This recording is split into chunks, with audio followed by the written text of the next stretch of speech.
articulée autour du programme national d'autosuffisance en riz est préconisée. François Sec. Inciter les populations à consommer le riz local, tel est l'objectif principal de cette rencontre interministérielle.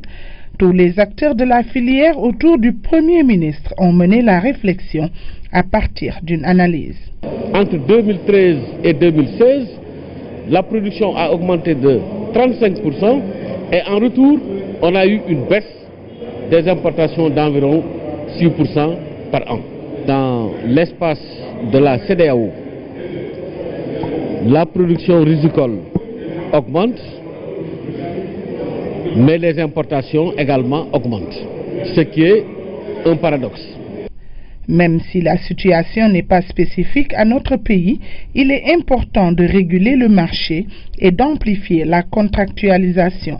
Pour ce faire, la mise en place d'une plateforme de commercialisation est préconisée. Régler le problème à partir de ce paradoxe de la fiabilité de nos données et des statistiques. Intégrer toutes les rizeries dans la plateforme et toutes les associations de producteurs en vue de renforcer le dialogue entre les différents acteurs et d'avoir un mécanisme fiable de collecte du riz paddy. Organiser une réunion de la plateforme avec les différents partenaires financiers, notamment les banquiers, pour l'achat des 18 000 tonnes de riz paddy qui sont dans la vallée et des 6 000 tonnes de riz blanc en vue de démarrer cette campagne dans les meilleures conditions. Puisqu'instruction a été donnée à Monsieur le ministre du Commerce pour trouver justement les mécanismes qui devront nous conduire nécessairement à une baisse des prix afin de permettre une meilleure commercialisation du riz.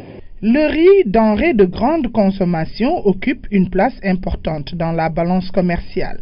Pour assurer le suivi des recommandations, un autre conseil interministériel, cette fois-ci sur le programme national d'autosuffisance en riz, est prévu dans les prochains jours.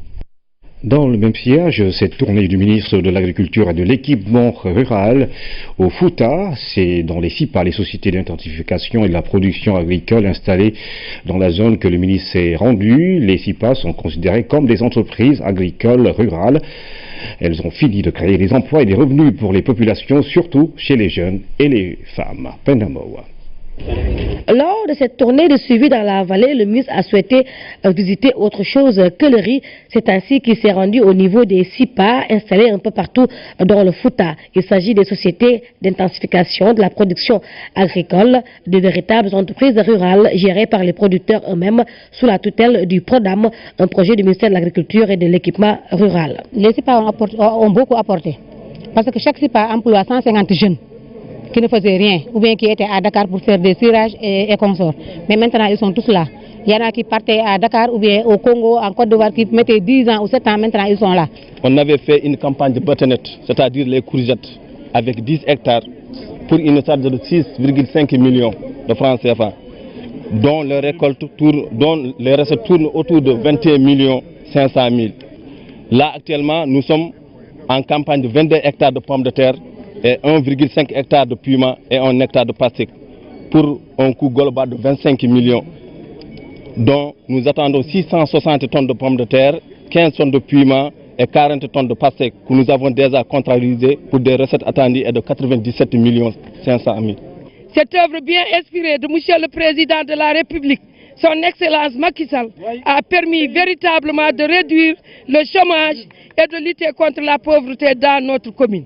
Ce changement de la physionomie de l'agriculture dans ces zones a été possible grâce aux moyens conséquents mis en place par le projet. Et nous pensons qu'à travers cette démarche, nous pouvons pratiquement jouer sur tous les piliers qui sont posés au niveau du PRACAF. La maîtrise de l'eau, on y est. L'intensification des productions, on y est. Parce qu'il faut faire avec ce système d'agriculture durable et les plus performants vont faire 3 cycles de production dans l'année. Si on veut aussi travailler dans la modernisation de l'agriculture, il faut introduire les technologies de pointe. Nous avons introduit le pivot de l'Arkansas et les opérateurs de l'Arkansas nous ont dit que c'était la première fois que ça sortait de l'Afrique. Ce que nous avons vu avec les SIPA un peu partout prouve éloquemment que ça peut être un modèle permettant effectivement de générer beaucoup d'emplois en milieu rural, lesquels emplois vont permettre d'avoir des revenus conséquents et stables, parce que cela ne sert à rien vraiment de dire aux jeunes restez en milieu rural si c'est pour travailler pendant 3 mois. Ce n'est pas possible. Il faut non seulement maîtriser l'eau, mais il faut aussi favoriser l'incorporation d'innovations technologiques pour que la maîtrise de l'eau et l'incorporation d'innovations technologiques permettent effectivement d'avoir ces revenus conséquents et stables. Ces SIPA ou entreprises agricoles rurales ont permis aux femmes et surtout aux jeunes de la localité de s'intéresser davantage au métier de la terre et de ne plus aller en Europe pour risquer leur vie. Promotion de la pêche continentale et de l'aquaculture. Le ministre de la Pêche et de l'économie maritime était en tournée dans les régions de Saint-Louis et de Louga. Le ministre a annoncé le démarrage d'un grand projet destiné à la pisciculture dans le Ndiayel. Il entend appuyer les acteurs de la pêche pour redynamiser le secteur dans cette partie du Sénégal. Diana Badia. Guidik, situé dans l'arrondissement de Keur Momarsar, première étape de la visite du ministre de la Pêche et de l'économie maritime.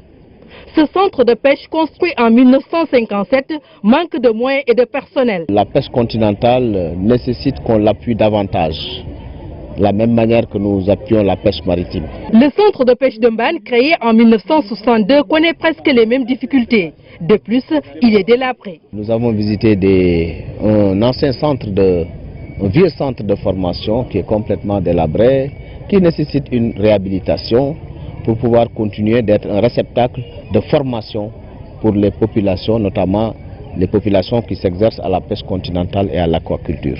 La pisciculture se veut une réponse à la rareté du poisson, un fléau décrié par tous les pêcheurs. Le ministre et ses directeurs de service ont visité les fermes piscicoles de la région de Saint-Louis. La ferme piscicole des femmes du GIE Manfawadevele de Richato rassure. Il y est attendu une récolte de 51 tonnes. Celle des femmes de Gaïa s'inscrit aussi dans une bonne dynamique. Et la tutelle est déterminée à soutenir les 2 GIE. Au niveau de Gaïa, nous avons décidé de les appuyer en matériel, en cage, mais aussi en pirogue. Et pour les femmes qui sont à Richato, le GIE Manfawadevele, et nous allons leur octroyer un financement que nous avons déjà. Toujours dans le souci de booster la pisciculture, le ministre et sa délégation se sont rendus à Ndiayel, un site préidentifié pour abriter une ferme industrielle commerciale. Nous allons avoir 1000 hectares dédiés exclusivement à l'aquaculture. Ce financement est quasiment bien ficelé parce que nous, avec notre budget de 2 milliards que nous avons, 1 milliard va être transféré au niveau du fonds 6 qui va lever 9 milliards. Et avec cela, nous allons avoir une production de 10 000 tonnes en fin 2017, début 2018. La conservation du poisson, une autre priorité du gouvernement. Omar Gueye a donné des directives pour finir les installations du complexe frigorifique de Dagana avant de se rendre à Podor.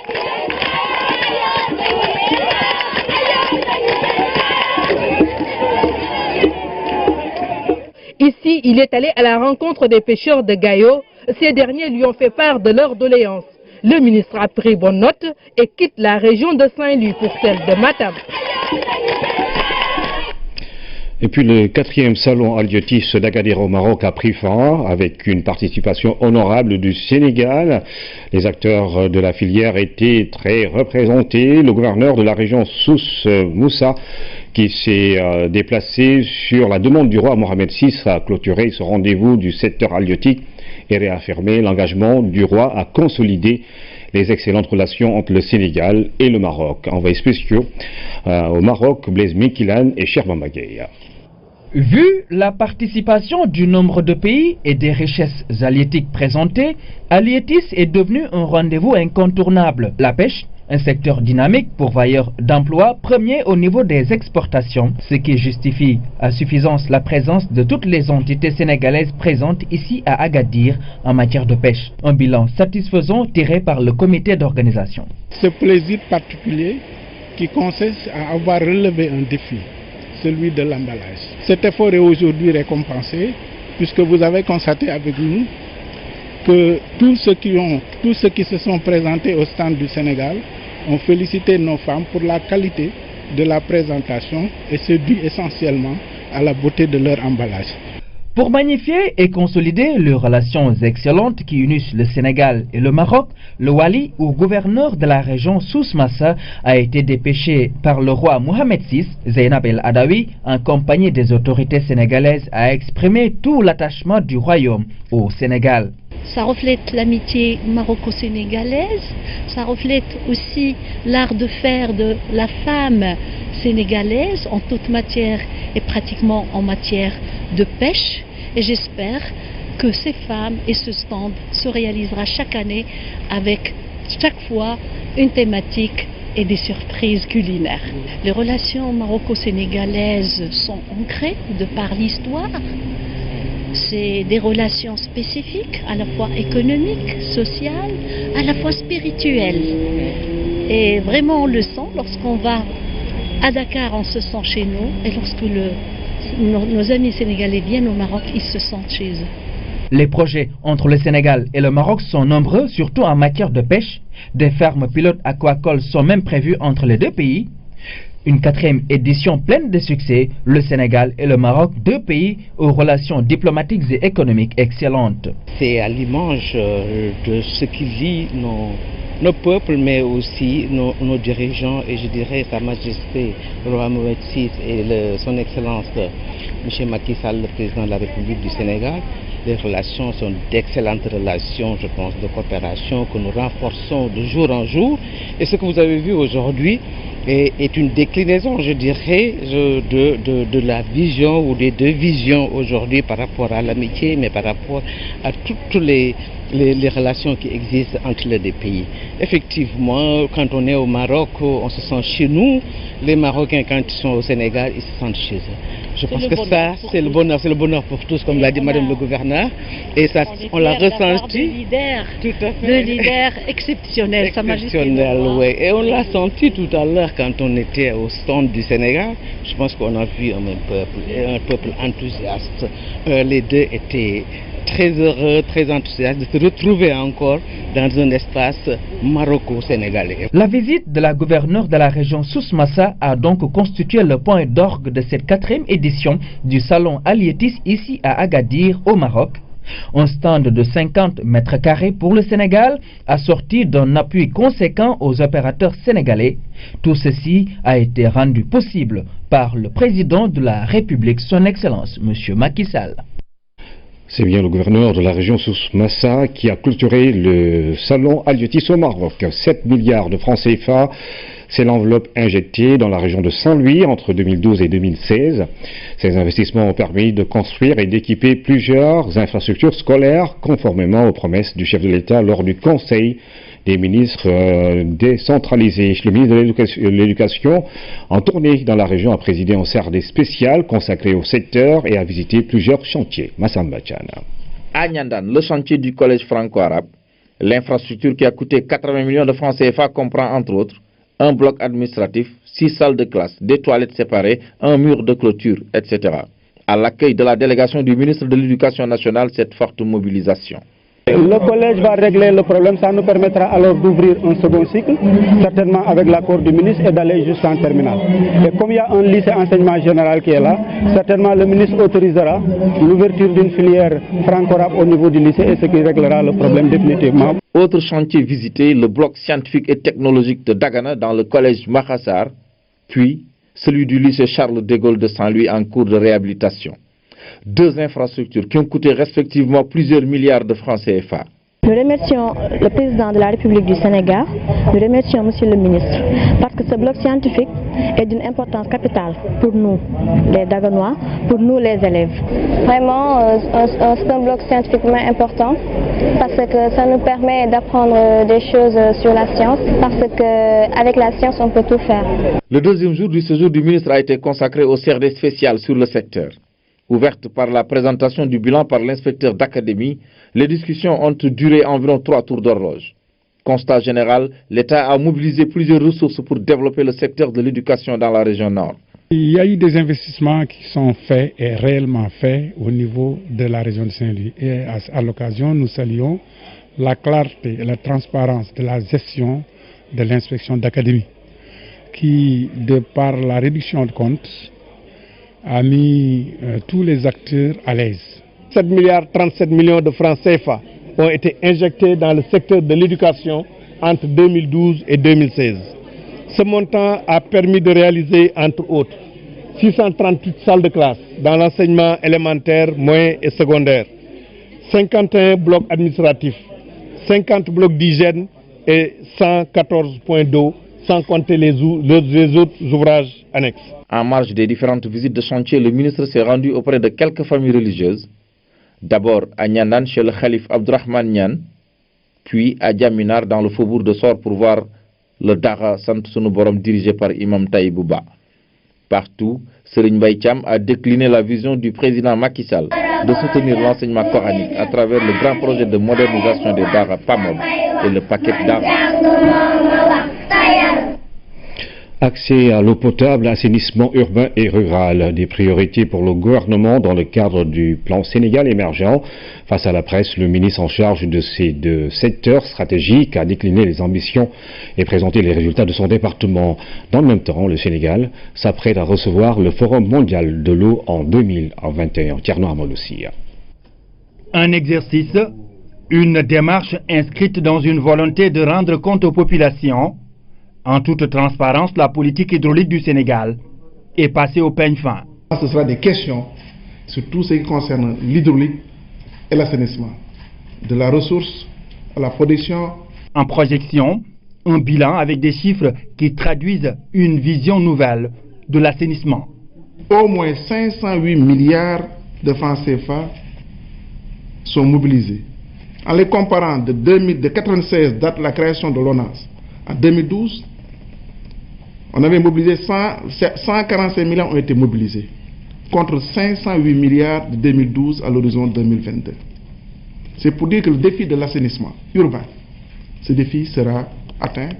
Aujourd'hui, ce projet va nous permettre de réaliser 37 plans d'assainissement et nous pourrons étendre effectivement l'assainissement urbain à toutes ces zones, à toutes ces villes, dites villes secondaires.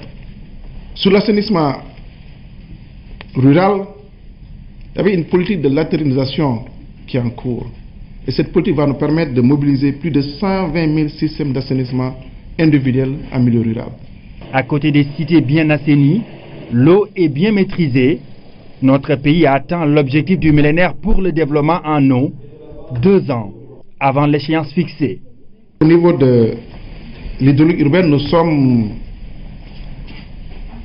à plus de 92% de taux d'accès. Et par rapport aux perspectives en milieu urbain concernant l'hydraulique, plus de 427 milliards sont mobilisés. En 2013, on avait en milieu rural 84,1 OMD atteint. Mais si on agrège les chiffres en 2016-2017, avec la réalisation du PUDC, nous sommes à plus de 90%, 92%. Ça, c'est le taux d'accès. Donc, le bilan est positif. De gros investissements et de grandes ambitions, les questions liées à l'eau et à l'assainissement sont des priorités pour le gouvernement du Sénégal. C'est ce qui vaut à notre pays une bonne position sur la scène internationale. Qu'est-ce qui a amené le Sénégal à être choisi pour organiser le Forum mondial sur l'eau en 2021? Cela montre la place que le Sénégal joue dans le domaine de l'hydrodiplomatie. Et tous les défis qui sont en train d'être relevés en termes d'accès sur l'assainissement et aussi en termes d'accès sur l'hydraulique. Pour le Sénégal, les perspectives sont bonnes pour un accès universel à l'eau potable et à des systèmes d'assainissement adéquats. Par rapport à la disponibilité de la ressource, pas d'inquiétude, avec 490 milliards de mètres cubes d'eau souterraine et 24 milliards de mètres cubes d'eau de surface. Dans le cadre de sa politique de développement économique et social, l'État du Sénégal, à travers le PSE, ambitionne de favoriser une croissance économique à fort impact sur le développement humain. C'est dans cette optique que le programme de modernisation des villes Promoville a démarré ses travaux dans la zone centre du pays qui couvre les régions de Fatick, Kaffrine, Diourbel et Kaolack. Le point dans ces deux régions avec Damsila. Parallèlement à l'acte 3 de la décentralisation dont l'objectif est d'organiser le Sénégal en territoire viable, compétitif et porteur de développement durable à l'horizon 2022. Les travaux du programme de modernisation des villes Promoville sont en cours de réalisation dans plusieurs localités, comme à Diourbel et à Kaolack. Nous sommes dans la visite d'aujourd'hui à Kaolack, où on est sur l'axe de Ndangan, donc il y a un linéaire de 1,5 km et où nous comptons réaliser en plus de la voirie, l'éclairage public et l'assainissement eau pluviale. Voilà. Nous avons également visité l'axe sur Diourbel, donc qui est la boucle de Diourbel qui fait à peu près 2,4 km, donc qui passe par le quartier de Médinatoul, qui couvre une population d'environ 52 000 habitants. Le programme Promoville consiste à la réalisation des voiries, y compris des aménagements connexes, sur les différentes villes du Sénégal, comme on peut le constater à Diourbel, où les populations locales se réjouissent des travaux. L'entreprise Eiffage, en charge des travaux dans la zone centre, rassure. Pour ce qui concerne cet axe situé dans la région de Diourbel, nous sommes en train de réaliser une liaison entre la nationale 3 et la nationale 4. C'est une route à 7 mètres de large en 2 fois une voie. Et normalement, les délais de réalisation comprenant structure de chaussée, terrassement, éclairage public et assainissement, normalement devraient se terminer aux alentours du mois de juin de cette année. Un programme qui permettra quand même de rehausser le cadre de vie des populations urbaines de façon assez conséquente. À travers Promoville, le gouvernement du Sénégal vise à renforcer l'accès des populations urbaines aux infrastructures routières, faciliter leur déplacement avec une réduction significative des coûts de transport, améliorer la mobilité, renforcer le système d'assainissement collectif pour réduire le phénomène des inondations, mettre en place un système d'éclairage public adéquat en vue de renforcer la sécurité des personnes et des biens, améliorer l'environnement par des aménagements paysagers pour favoriser le mieux-être des populations. Ici, la mobilité urbaine était très réduite. Pour avoir un moyen de transport, il fallait aller jusqu'à la route principale pour prendre un taxi ou une charrette. Les malades qui se rendaient à l'hôpital, de même que les femmes qui allaient au marché, rencontraient d'énormes difficultés. Vraiment, nous sommes très satisfaits de ce projet. Toutes ces infrastructures réalisées ou en cours de réalisation répondent aux normes requises. Elles doivent être préservées et utilisées à bon escient. Comment promouvoir des contenus africains dans les médias du continent? C'est le thème du forum qui s'est ouvert ce matin à Dakar. La rencontre se tient dans le cadre de la 10e session ordinaire de l'Assemblée générale de l'Union africaine de radiodiffusion, UAR. Elle a permis de se pencher sur les défis dans ce secteur en pleine mutation au Minour. Transition de l'analogique au numérique, financement, mise à niveau des ressources humaines, les défis qui se posent à l'audiovisuel public africain sont nombreux, mais ils sont surtout de taille. Et parmi eux, il y a celui du contenu qui, pour ces professionnels, est devenu une question de survie identitaire. Lorsque, par exemple, la télévision nationale diffuse des feuilletons qui viennent du Mexique, qui viennent du Brésil, qui viennent des États-Unis, vous comprendrez très bien que ce ne sont pas nos valeurs. Et si nous continuons d'être tout simplement des gens qui transportent des valeurs étrangères, que nous imposons à nos populations, mais c'est tout, vous allez comprendre que l'âme africaine va disparaître. Et pour éviter d'en arriver là, ces responsables de l'audiovisuel public africain réunis à Dakar en appellent à un meilleur mécanisme de financement par les États. Pour le président de l'Union africaine de radiodiffusion, plus qu'une demande, c'est une exigence et un droit du public africain. Nos États doivent investir dans l'audiovisuel public. C'est une part importante du processus démocratique, car il nous faut produire des contenus accessibles aux citoyens lambda pour l'aider à prendre de bonnes décisions. C'est un droit pour lui. Et nous ne devons pas autoriser le marché à déterminer la qualité de l'information. Bâtir un service public de l'audiovisuel de qualité ne sera donc pas chose aisée. Toutefois, c'est bien possible d'y arriver si les radios et télés du continent réussissent l'équilibre entre 3 points fondamentaux. Financement, maîtrise de la technologie et production de contenu. Il faut chercher à s'enraciner, mais s'enraciner sans se planter. Et pour ne pas se planter dans ce domaine, les États se mobilisent déjà afin d'offrir une meilleure protection juridique aux diffuseurs africains. Le Sénégal travaille avec un certain nombre de pays pour quand même établir un traité pour la protection des signaux. Nous en sommes à l'étape des échanges et je pense que bon, si tout se passe bien, très prochainement, peut-être on va aboutir à ce traité. Ce forum pour la production de contenus authentiques pour les médias du continent se tient dans le cadre de la 10e session de l'Assemblée générale de l'UAR, l'Union africaine de radiodiffusion, qui après une décennie d'existence entame un tournant décisif. Ce mardi 21 février est célébrée la journée internationale des guides touristiques. Ce soir, le journal télévisé s'intéresse au travail de ceux qui font découvrir aux touristes le Sénégal dans sa diversité. Exemple dans le sud, à Ziguinchor, où ils font vivre un secteur très porteur. Salut Sec. Ils sont visibles partout ici en Casamance, dans les villages, en ville et surtout dans les stations balnéaires comme Cap Skirring, Kafountine ou Abéné. Ces accompagnateurs de touristes appelés guides jouent un rôle important dans ce secteur. C'est eux qui accueillent d'abord le touriste quand il arrive dans les aéroports, c'est eux qui accueillent d'abord le touriste. Et donc, ce sont des vitrines du tourisme au niveau national. Et donc, le travail qu'ils font, c'est un travail de soubassement du tourisme. Donc, le travail du guide occupe une place importante dans le cadre de la promotion du secteur et même de la destination du Sénégal. Et pour ce faire, ces acteurs doivent bien maîtriser l'histoire et la culture du pays pour pouvoir donner de bonnes informations. Il faut un peu une formation, donc il y a un certain niveau et faire une formation sur le pays, donc dans l'histoire et tout ça. Mais comme je dis très souvent, les guides touristiques, ça ne s'apprend pas à l'école. Hein, c'est quelque chose, c'est un métier qu'on aime. Hein, il y a des gens qui sont nés presque guides. Donc c'est le plaisir de montrer son pays. Il faut d'abord avoir ce plaisir et être un peu cultivé. Essayer parce que vous rencontrez n'importe qui dans la profession.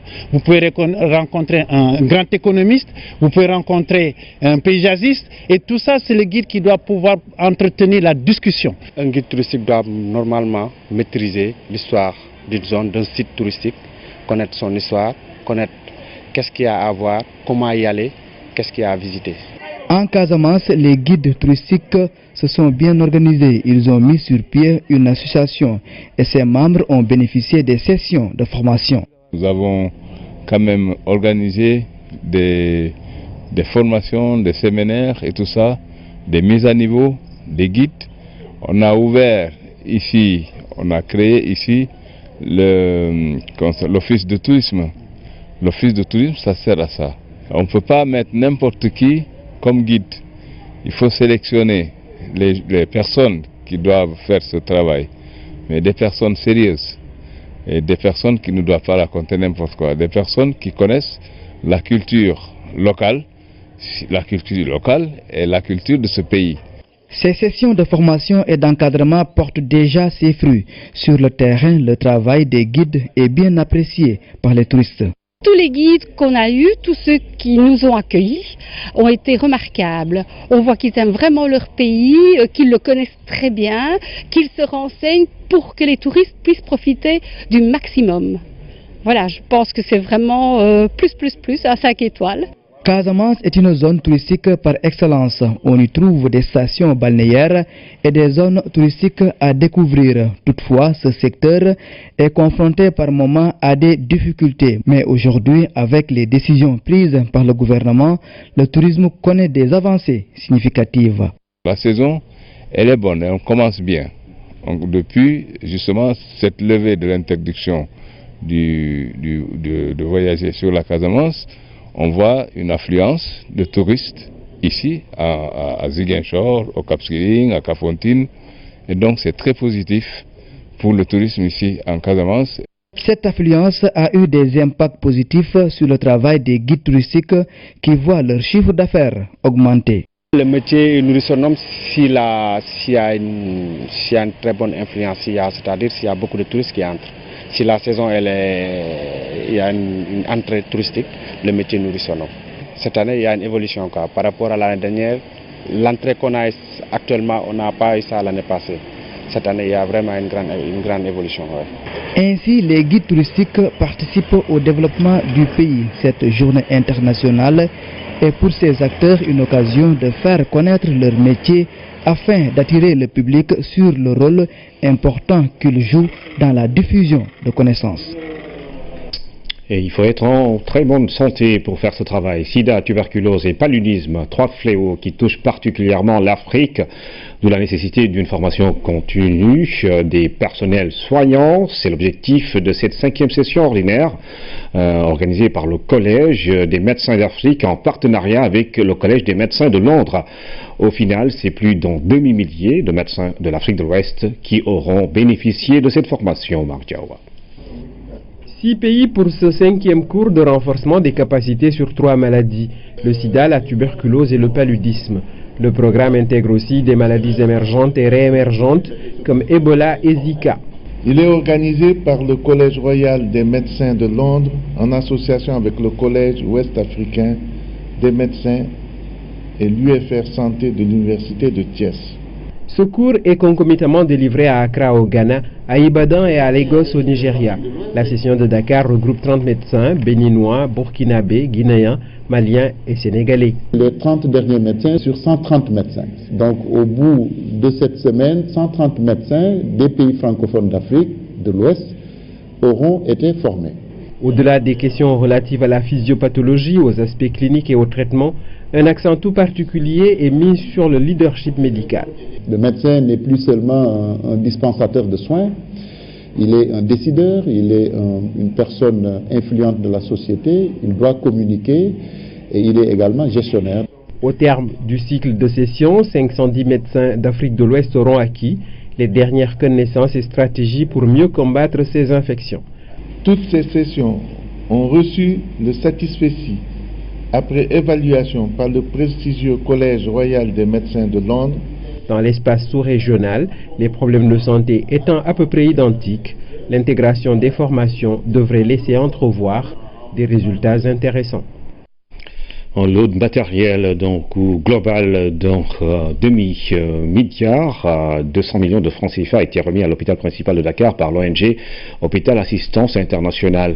À travers ce geste, l'ONG vise à aider la structure sanitaire à améliorer l'offre de soins. Du côté des autorités hospitalières, l'on apprécie l'initiative. Aminata Bengfal. Un important lot de matériel médical composé de machines d'échographie, de couveuses, de lits, de chaises roulantes, entre autres, ont été remis aux autorités de l'hôpital principal par l'ONG Hôpital Assistance Internationale. Un don qui est le fruit d'un partenariat entre les deux structures noué depuis 2016. L'ONG a la particularité de récolter et collecter du matériel à destination surtout aussi de la mère et de l'enfant. Et donc symboliquement, on a remis à la fois une couveuse pour le bébé, mais aussi un échographe gynécologique de manière à ce que la grossesse se surveille et se passe bien. Mais par ailleurs, il y a également un gros matériel puisqu'il s'agit d'une radiologie numérique et donc c'est quand même plutôt important. L'estimation de ce matériel s'élève à 1,2 milliard. C'est donc un geste important que nous faisons pour l'hôpital principal de Dakar, sachant qu'il soigne principalement, beaucoup tout au moins, la population et donc nous essayons d'aller au plus près de la population pour qu'ils aient une meilleure qualité ou tout au moins une meilleure accessibilité aux soins. L'ONG Hôpital Assistance Internationale procède ainsi pour la 5e fois à une remise de dons à une structure sanitaire pour l'hôpital principal qui est aujourd'hui à l'honneur. Cela va aider à améliorer l'offre de soins. L'action de l'association Hôpital Assistance Internationale de France s'inscrit parfaitement dans ce cadre puisqu'elle nous appuie à relever le plateau technique permettant aux praticiens de mieux travailler pour un meilleur confort des patients, mais aussi pour de meilleurs résultats. Ce lot de matériel offert entre dans le cadre de l'exécution du plan national Sénégal de l'ONG Hôpital Assistance Internationale et s'inscrit en droite ligne du PSE. Vous venez d'apporter une pierre angulaire à l'édifice du plan stratégique 2016-2020 de l'hôpital principal de Dakar. Ce plan savamment élaboré est le fruit d'une démarche participative et traduit l'engagement total du personnel à une œuvre commune. À la suite de la cérémonie de remise de dons, la délégation a effectué une visite au service de pneumologie et au site d'accueil du centre autonome de prélèvement. Des cadeaux ont été remis aux membres de l'ONG. 1,2 milliard de dons en matériel médical remis donc à l'hôpital principal par l'ONG Assistance Internationale. Tout à fait autre chose à présent. Dans la rubrique Au cœur de nos cultures, nous revisitons l'histoire politique et sociale du premier royaume organisé du Sénégal. Le Waalo, avec son braque, aura donné naissance à toutes les autres contrées, dont le Jolof. Bien avant la colonisation, il s'est doté d'un système de gouvernance qui lui est propre. L'eau, les surfaces cultivables, toutes les conditions pour développer une activité humaine. C'est donc de ces berges du lac de Guiers, encore appelé Lof, qu'est né le premier royaume organisé du Sénégal, le Waalo.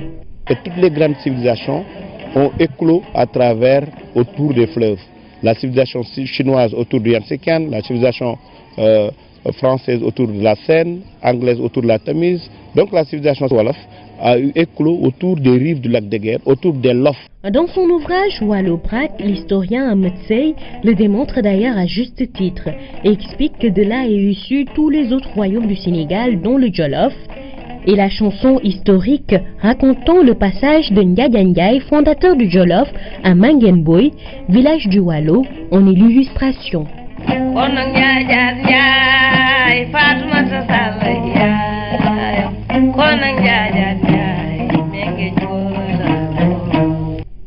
Ce royaume s'était doté plusieurs décennies avant la colonisation d'une organisation politique proche de celle des temps modernes.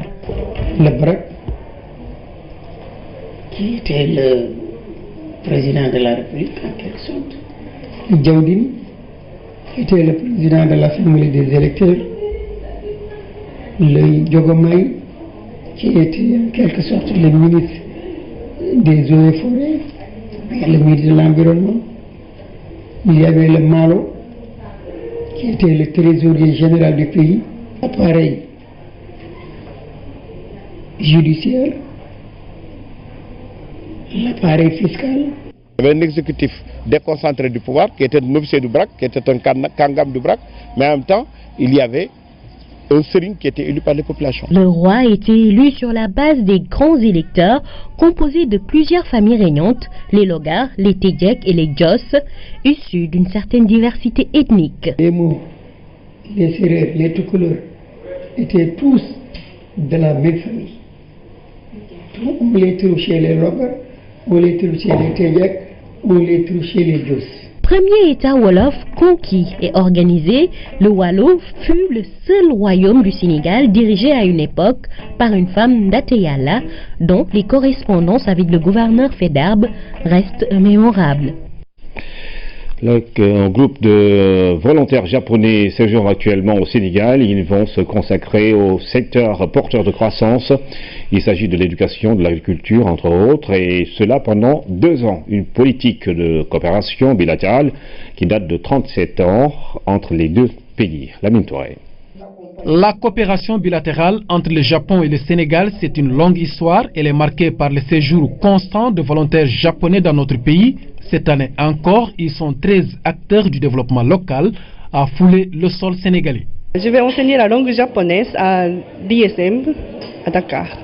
Ça nous aide beaucoup pour le renforcement de notre collaboration et relations entre nos deux pays, notamment dans le domaine de l'éducation, la formation professionnelle et l'agriculture et le développement communautaire. Depuis 1980, les secteurs de l'éducation, de l'agriculture intéressent le Japon. Ce groupe va suivre cette dynamique. 6 régions vont recevoir ces volontaires. C'est un appui.